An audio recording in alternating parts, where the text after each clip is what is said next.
শ্যামা দাস, আয় তো দেখি, বস তো দেখি এখানে, সেই কথাটা বুঝিয়ে দেব 5 মিনিটে, দেখে নে। জ্বর হয়েছে, মিথ্যে কথা, ও সব তোদের চালাকি। এই যে বাবা চেঁচাচ্ছিলে, শুনতে পাইনি? কালা কি?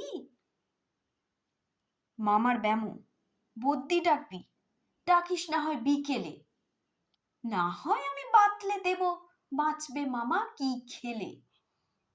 আজকে তোকে সেই কথাটা বোঝাবই বোঝাবো, না বুঝবি তো মগজে তোর গজাল মেরে গোঁজাবো। কোন কথাটা তাও ভুলেছিস? ছেড়ে দিছিস হাওয়াতে। কি বলছিলেম পরশু রাতে বিষ্টু বোসের দাওয়াতে? ভুলিসনি তো? বেশ করেছিস। আবার শুনলে খেতি কি? বড় যে তুই পালিয়ে বেড়াস, মারাস নে যে এদিকে। বলছি দাঁড়া। ব্যস্ত কেন? বস তাহলে নিচুতে। আজকালের এই ছোকরাগুলোর তর সয় না কিছুতে। আবার দেখো, বসলি কেন? বইগুলো আন নামিয়ে।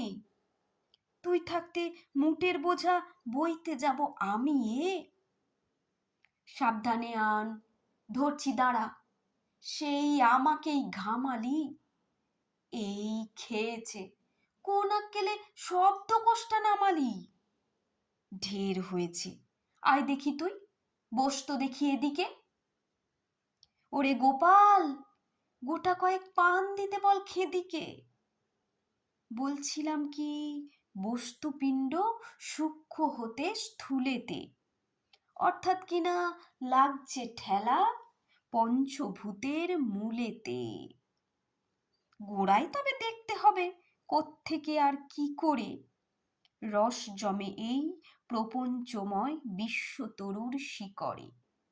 অর্থাৎ কিনা এই মনে কর রোদ পড়েছে ঘাসেতে, এই মনে কর চাঁদের আলো পড়ল তারই পাশেতে।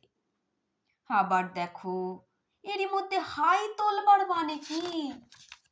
আকাশ পানে তাকাস খালি, যাচ্ছে কথা কানে কি? কি বললি তুই? এসব শুধু আবোল তাবোল বকুনি। বুঝতে হলে মগজ লাগে, বলেছিলাম তখনই। মগজ ভরা গোবর তোদের, হচ্ছে ঘুঁটে শুকিয়ে। যাই কি দেওয়া কোনো কথা তার ভিতরে ঢুকিয়ে। ও শ্যামা দাস, উঠলি কেন? কেবল যে চাস পালাতে? না শুনবি তো মিথ্যে সবাই আসিস কেন জ্বালাতে? তত্ত্ব কথা যায় না কানে, যতই মরি চেঁচিয়ে। ইচ্ছে করে ডান পিঠেদের কান মলে দি পেঁচিয়ে।